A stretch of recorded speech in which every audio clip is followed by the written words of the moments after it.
Queensland households Queensland households are facing cost of living pressures. It's due to things like flooding and natural disasters, international conflict and the rise of fuel prices, ongoing effects of the pandemic, impacts to supply chains, inflation and interest rate rises. Queensland is not immune to these headwinds. We know how tough some families are doing at the moment and just how important it is to help ease the pressures on Queensland households. That's why we're delivering $6.8 billion in concessions for Queenslanders this financial year. Yeah. This includes a $175 cost of living rebate on power bills, a total of $575 electricity bill rebate since 2018. Yeah. And recently we announced the $55 off our SEQ water bills to get Wivenhoe Dam ready for storm season.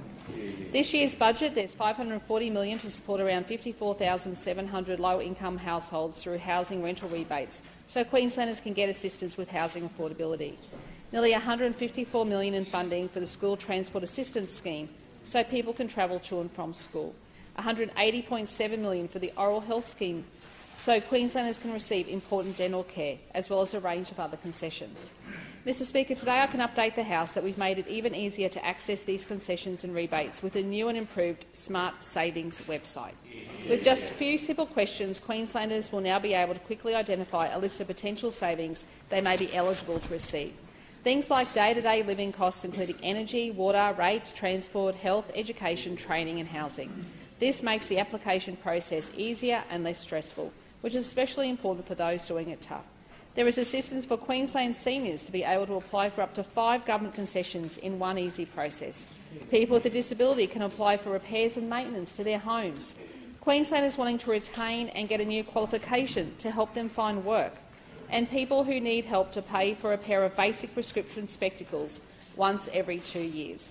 Eligible Queenslanders can also apply for dental care support and a range of medical aids and equipment, such as mobility aids, artificial limbs or vehicle modifications.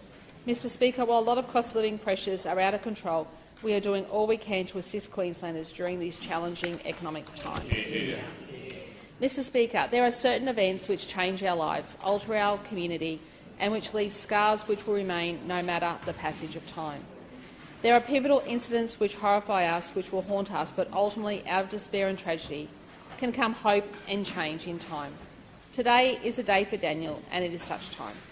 Mr Speaker, it is now 19 years since 13-year-old Daniel Morecambe was abducted and murdered on the Sunshine Coast as he set out to do the most innocent of things, to buy his mum and dad and brothers Christmas gifts.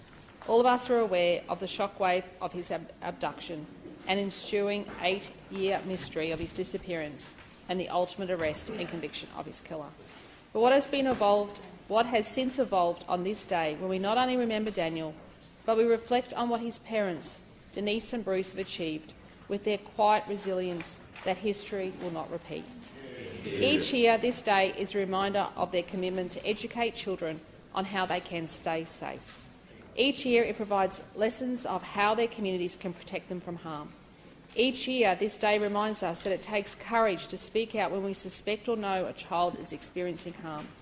Each year, it reminds us of the incredible bravery of victims and survivors. It is the responsibility of all of us in every community to ensure all children are safe. Central to the Morecambe Foundation, which Denise and Bruce established, is that education and support of young people, not only in their physical environment, but crucially, increasingly, their online environments. Mr Speaker, our government is a proud supporter of the Morecambe Foundation and the tireless work it does to achieve its key aim to keep kids safe. I encourage all members of the community to get involved in this important day, whether by participating in an event at your local community, taking part in the Walk for Daniel on the Sunshine Coast, which I understand some members may have participated in this morning, or simply wearing red to raise awareness. And I ask everyone today to take a moment to remember Daniel and to reflect on the crucial work his parents continue to undertake. Mr Speaker, last night was a pleasure and privilege to acknowledge and honour the Indian community's contribution to Queensland. The annual reception here at Parliament House celebrated their culture, values and lifestyle, and also the social and economic contributions they make to our state. At the heart of the evening was the celebration of Diwali, the Festival of Lights, the Indian community's affirmation of hope, commitment to friendship and goodwill, a celebration of life, a triumph of good over evil. Mr Speaker, while reflecting on our close cultural bonds, it also allowed us to reflect on our growing economic and trade ties. India was our second largest trading market last financial year, at $19.4 billion. And with the age Pacific changing, our government is moving to find new markets, more products to sell to an emerging powerhouse. Mr Speaker, I'm proud to lead a government that provides the multicultural communities with world-class services and a lifestyle they seek and deserve in health, education and community services, and a safe, secure society. A strong economy offering jobs, hope and opportunity. A diverse and united Queensland means a stronger and better Queensland for all. I'm committed to building a more inclusive, harmonious society in this state, and the Indian communities contribute to that in so many ways. Mr Speaker, Queensland is known for many iconic things. In fact, we have 9 state emblems that identify the state. Our coat of arms, our state flag, our state badge, the Cooktown Orchid, the koala, the Great Barrier Reef, the brolga, the sapphire.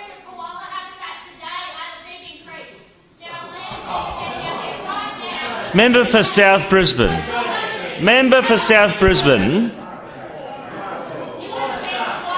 Member for South Brisbane.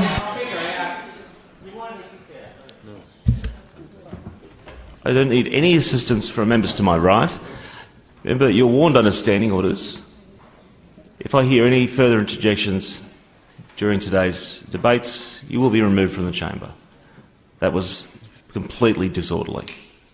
And, on another note, no comments were directed through the chair. As I understand it, I don't have a government. It is the executive's government. Have I made myself clear? Premier, you have the call. Thank you, Mr Speaker. I'm proud of the work we're doing to protect koala habitat in this state, Mr Speaker, and the great work the Minister for Environment is doing, Mr Speaker. And also, too, with the koala hospitals, giving funding, of course, to places like Australia Zoo and, of course, Currumbin, Mr Speaker. So, a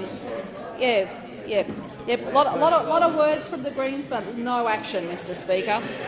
Mr Speaker, anyway, let's get back to this statement. I'm pleased to advise the House that we have another emblem to add to the list. 9.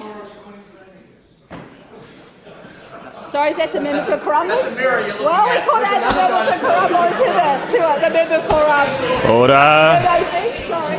Order. Definitely not the member for Currumbin, the member for Mermaid Beach. We might give him a tie, I think. We'll give him a tie. Mr Speaker, 9,000 Queenslanders voted the Muttaburrasaurus langdoni as our state fossil emblem. Named after the central Queensland town of Muttaburra, where it was discovered in 1963 by local grazier Doug Langdon near the Thompson River. The Muttaburrasaurus will be a proud representative of Queensland's past.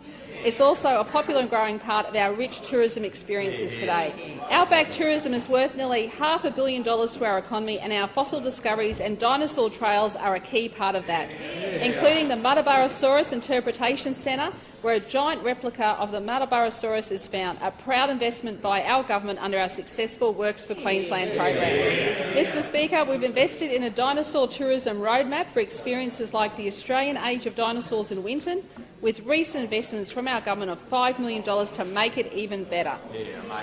Mr Speaker, we've got the Riverlea Fossil Centre and the Flinders Discovery Centre and Museum. The new fossil emblem will be confirmed with a change to the Emblems of Queensland Act 2005 and will only add value to our rich outback experiences. And finally, Mr Speaker, I want to say hats off to our teachers, Mr Speaker. The theme of our World Teachers' Day we're celebrating today, Mr Speaker. I want to thank all of our hard-working Queensland teachers who bring dedication and passion to the job each and every day. You play an integral role in giving Queensland children the very best start in life. Our government is committed to ensuring all Queensland students have access to world-class education, and we know that our teachers are the foundation for this. So, Mr Speaker, to the 54,000 teachers and 18,000 teacher aides today and every day, I take my hat off to you and say Happy World Teachers' Day. I call the